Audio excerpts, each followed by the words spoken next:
We've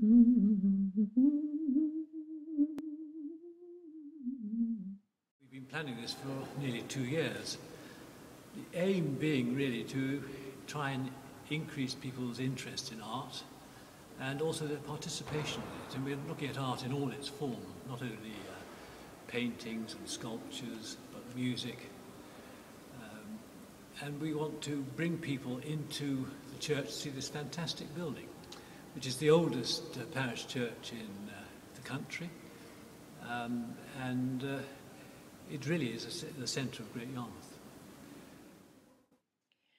Eternal Father, strong to save, whose arm hath bound the restless wave, who bids the mighty ocean deep its own appointed limits keep.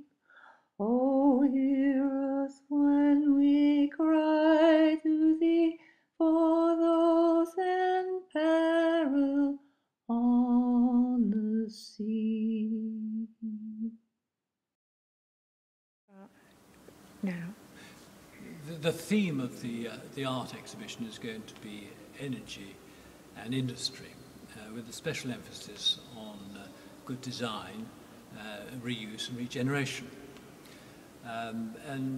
We're calling the title of the exhibition SPAN, because it's really spanning design to construction, it's spanning generations, and it's spanning contemporary art and our great heritage.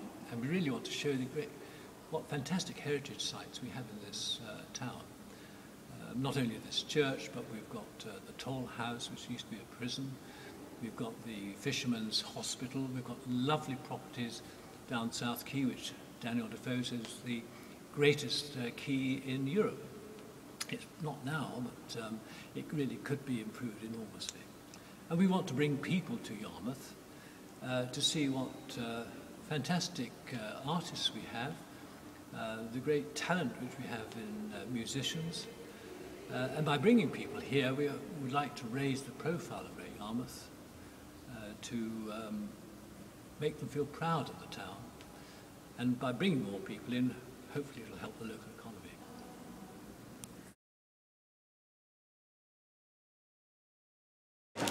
Right, my name's Matthew, and I'm doing a project for the Great Yarmouth Arts Festival where we're trying to make 2,000 herring out of crisp packets.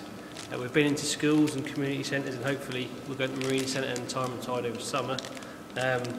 We're going to try and help children and young families to turn crisp packets into fish. Now it's going to be a big sculpture outside St Nicholas Minster.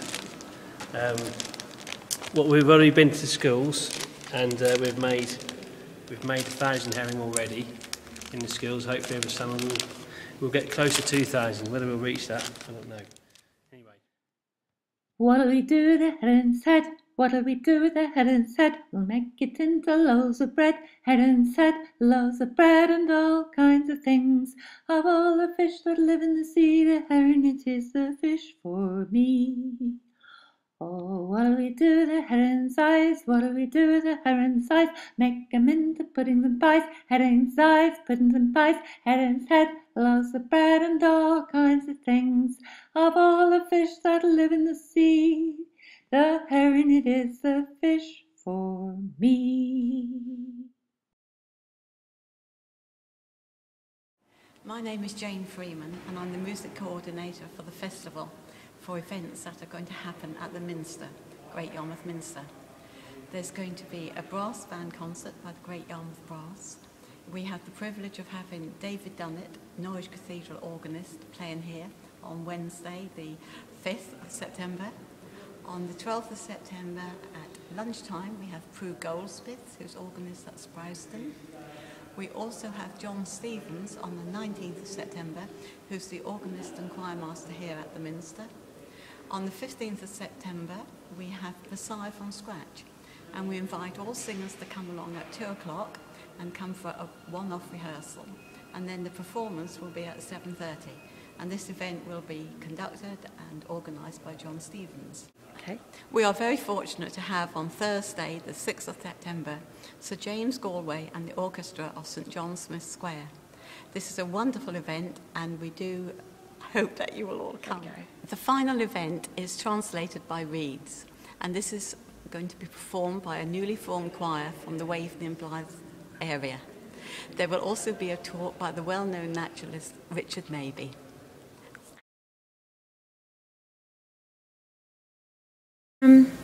Family photographs are very precious to family members because of how much they tell them about their family and their history. And when people have been asked what they would grab if there was a flood or a disaster in their property, they always say, after the family, making sure that everybody is safe, they would grab their family photographs.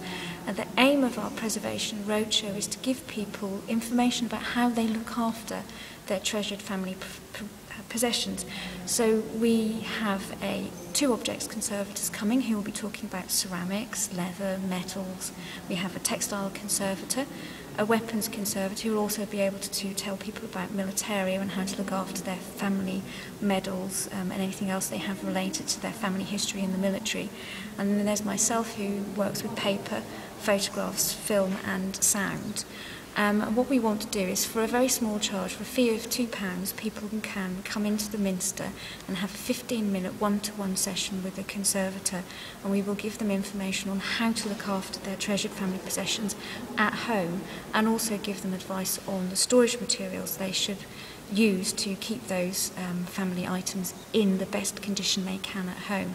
One of the things that I've realised as a conservator throughout my conservation career is that people don't have access to the correct storage materials, and certainly don't have access to the storage materials in the small quantities that they require. If they go to a preservation company, they have to buy 100, they might only want one. If they go to the high street, the people who are selling in the shops will sell them anything if it's got archival on it, because archival isn't a legal term. So people in good faith buy something that they think is actually going to help preserve their family heirlooms, is actually causing more damage. So we want to be able to give people advice on how to look after the objects and how to store them properly.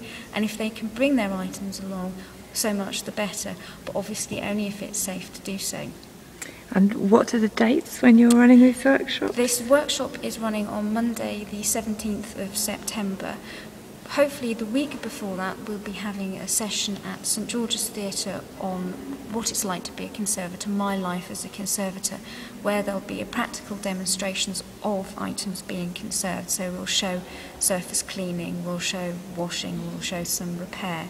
At the moment we don't have a date for that, but that should be confirmed very soon. Thank you. Thank you very much.